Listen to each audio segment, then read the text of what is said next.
Hello and welcome to GeekStorm. We're here today at the lovely Pepper Whistle. We're live behind us. There's real live customers in here and there are real live things going on. I'm April Thatcher and this is... Hey, I'm Shawn Hilton, owner of Comics Cube and founder of the Kokomo Con. And? Mike Harrison. I have no credentials. That's sad. It's okay, I don't either. It's all good. So today we're going to talk about some... Television. Yeah. I love television. I own one. I own two. Awesome. Do you? Actually, I own three. I have several televisions, yes. Great. Yeah. How many do you own?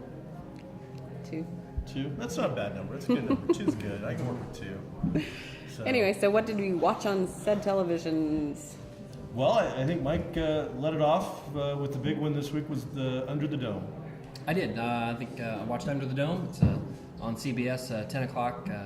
Monday nights. It's going to be 13 episodes that we know of right now. I read an interview with Brian K. Vaughan, who's a writer and director, and he said that 13 episodes right now. We'll see how it goes. He said he mentioned that when King wrote the book that King had thought about having it go on and on and on and on and on, but 1,000 pages into it, he realized he'd only covered a week or so. So that is basically what the book is about. And if you don't know, it's basically a small New England town where everything Stephen King does is in New England, is covered by a dome right now, impenetrable, nothing going in or out, and these people are trapped under this dome. And that's the book is very long. Took me a long time to get through. I don't want to read that much at once. Small increments, but it did take me a while, and I really enjoyed it. I enjoy most King books, but they are pretty formulaic. It's a whole lot of setup. It was literally 500 pages of setup and 500 pages of resolution, 500 pages of tension and 500 pages of release. So he's very much like that, and most of his big books like that. But the show itself followed the book for the most part. Now, we've only seen one episode, obviously, and they had a lot to introduce, a lot of characters. The only big difference I've seen is... I read a bunch of reviews that were complaining that it doesn't follow the book. Well, they changed characters, yes, the whole they premise did. is... They combined some characters. They put maybe two characters into one and changed some names and things like that. Absolutely, but you can't take a 1,000-page book and put it into an hour a week. It just can't be done. Right. So that's for television, for television's sake, and just like we talked about World War Z last week, there's people that read the book. Obviously, that seems to be a common theme. If you like a book, you don't like the show, or vice versa, and all right. that. So the only major difference I saw plot-wise in the TV show and the book was in the TV show, sound does not appear to go through the dome. They were standing this close to each other on opposite sides of the dome, and they couldn't hear what they were saying. In the book, you could talk back and forth, and there was even cell phone communication back and forth. But again, I don't know if that's going to continue or not, but that's the way it is right now. And that adds a lot more drama. Sure. I mean, being able to have, because they made sure that they had loved ones so they could do that whole thing and whatnot. One correction, though, it's not at 10 o'clock, it's on at 9. I thought it was at 10 too. Yeah, it's at 9. It was a 10 Monday. Yeah, I'm pretty sure it's at 10. They've got it listed as 9. Okay. So. Somebody will correct us. One of us is wrong. You know what? It's not going to matter because nobody's going to watch it at that time anyway. They're all going to DVR it or not watch it. 13.1 million viewers. Wow. So, that's pretty big. Compared to... I don't know. Well, compared to 13.2? I don't know what... It's a Stephen King... Oh, I don't know. I mean, he has a ginormous following. Right. So, I think people, based on that, are probably pretty excited. And we'll see. We'll see what happens. I didn't read the book. I do read Stephen King stuff. I haven't read it in a while. Thought the show was flat. Just didn't... There wasn't enough movement. Lots of stuff happens, but he has so much happening in the first initial episode that it's uninteresting almost. It's covering too many characters, too many concepts, too much stuff's going on, and none of it is interesting. So you've got a mystery character, but there's not enough mystery. There's not enough there to care about him. He's burying a guy in the first scene. You're right, and that's mystery. Okay. I heard there was... because I didn't watch it. Pretty much. There was... You got a guy, young kid goes crazy. He's playing with a knife, and who cares? None of the acting is top notch. None of it feels good. And they've got some decent actors, and they've got the guy from Breaking Bad as one of the big leads, and he's a great character actor. He's probably one of the better guys in this particular episode, but overall, I'll be surprised if it gets picked up for more episodes. I think you're going to see, if it's 13.1 this time, I see you getting down to 10 million by the next episode. I don't see it working, unfortunately. And I would like it to work because the concept interests me a lot. Right, and there's a lot of potential. Yeah, I mean, if we were to do that same thing here right in Kokomo, Indiana, where it's all cut off, I can think about it. I can relate to it. It's a fun, cool story. But and again, there's the opportunity for so many different storylines to occur. I mean, there's stuff going if on. you're not limiting to but a week. It's not very. It didn't have any impact. It just, I wanted it. From what I saw, the graphics were. I mean, they weren't terrible. They didn't look cartoony, but they weren't. I didn't have any real problems with the graphics. I thought maybe I'm graphics picky. I don't know. maybe I thought I might be. You're allowed to have an opinion. We saw a cow get cut in half. We saw a plane explode. We saw people touching it. I mean, none of that stuff seemed. None of it seemed important. I didn't see it at all. You did see a lot of characters introduced, and that did water it down a little bit. But I think the potential, or the reason they did that, was because this event happened, and they wanted you to know who these people were before it happened, and what their reaction to was after it happened. So you know what happened on Dome Day. You know that you want to know what everybody was up to and how it affected them. That could have been done over multiple episodes. And several shows do that. They could Well, they have, may but in knowing the they only have future. 13 episodes to go, I mean, they do have to compartmentalize and get things done in the right way. But regardless, I think it was very watchable, and I enjoyed it. Even having read the book myself, I still enjoyed it, knowing that there were going to be changes. You just have to accept those type of things and not make that Your own the reason imagination you is don't not like going to it. always match up to somebody Absolutely, else's. absolutely. I definitely was influenced because I didn't read it. I just didn't think it had enough. It didn't interest me enough, and I wanted it to. I thought it would be a really good show. Do you think maybe you built it up too much? And No, I had too mean, many I know when that's going to happen. I go into movies. When I went into World War Z, I was like, well, this is going to be a pile of crap. And I was pleasantly surprised. But with this, I went into it with some expectations, but I don't know any of those actors. There's not a single person.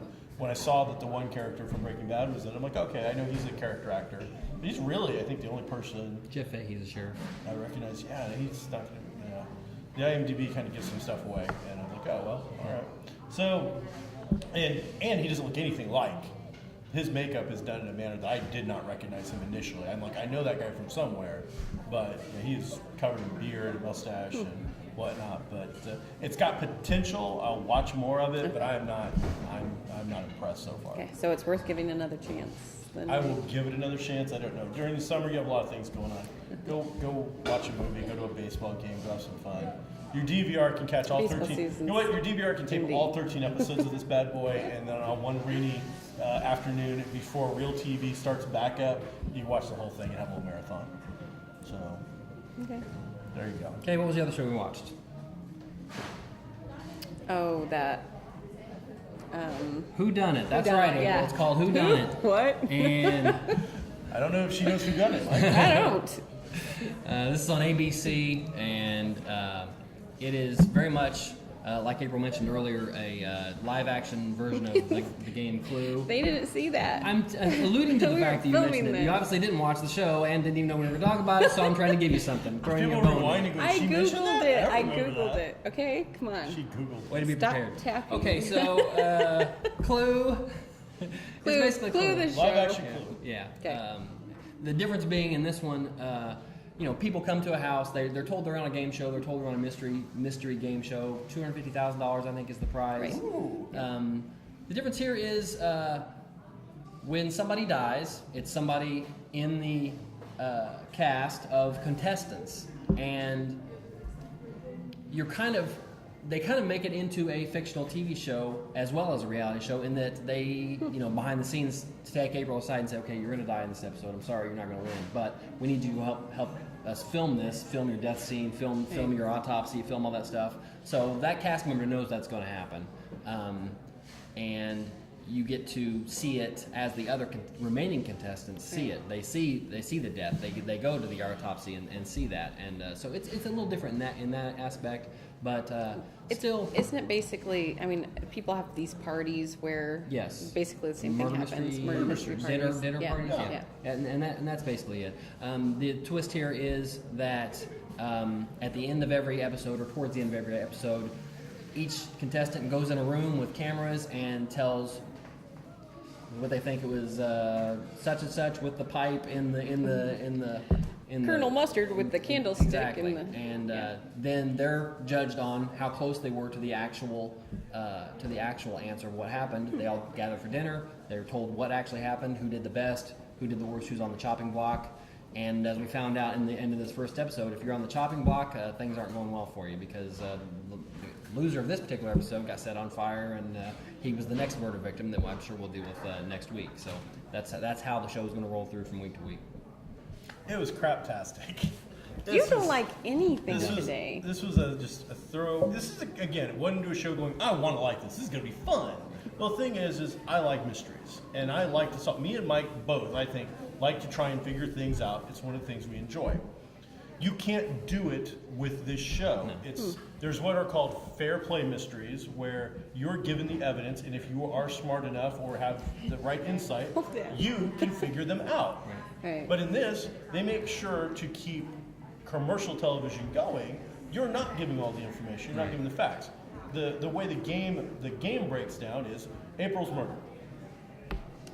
Now, since the camera was on April, you saw that she was wearing a necklace. Whether you noticed that or not, that's up to you. But in this show, they would have never shown the necklace whatsoever until they wanted you to see it when everybody else saw it. So it's that kind of plot device that really just kind of ruins it as far as mystery writing goes. And So as it's just far as the game goes, it's broken into so after you're murdered, we get three choices. We can go to your scene of the crime and see where you died, and we can get evidence from that. We can go to the place where you were last seen, and we can get evidence from that, or we can go to your autopsy and poke your body, and we can get some evidence from that. And then you have to then work with other people as the social element of the game to get all the information. Except Mike's going to lie to you because he doesn't want you to know. Right. And I'm dumb and I'm a rube, and I tell you everything I know. So which one of this is lying? And that's for the reality show version. That's where the drama is coming from. Is what you share, what you don't share. Who's lying, who's making stuff up. the whole alliance thing. As somebody who wants to watch a legitimate show like this and figure it out, right, you can't. You can't do it. So there's no brain candy then. That's not really. I mean, and the sad part is, I'm sure that there are people out there besides ignorant morons who thought real people were being killed, as you told me before we started filming this. And supposedly there was some outcry that I can't believe that we've got to the point where we're making snuff television. Wow. That's another part. You know that what? wasn't Quit on using your camera. television. Just stop. If you think that ABC or CBS or whoever the hell filmed this, they actually murdered real people, right, and then made a reality show about it, and then showed it on, Mike? That would obviously be a pay-per-view if that happened. Then you're a moron. You quit. It's called the Idiot. Okay, so that's going to be it for Whodunnit and the TV segment. One real quick TV note for those of you who are fans of Elementary, which I am. I know you are a Sherlock fan, but maybe not Elementary. Rhys Evans, who is the lizard in the last Amazing Spider-Man movie, he's going to be playing Mycroft Holmes in the new season of Elementary. So so that's a big get, I think. He's a pretty thin guy. He's a big actor. He's not. No, I mean he's a famous actor. Famous actor. Yeah. But Mycroft is famous for being heavy. Well, I'm just telling you that's who it is. Well, he's not heavy in Sherlock either. I know. Yeah, they're breaking that mold. Maybe all of a sudden that. Man, I really wish they would run these things by you before. The one obese famous character out there can't get. Join us next time when we talk about some comics and some other things, and we'll move on to that next.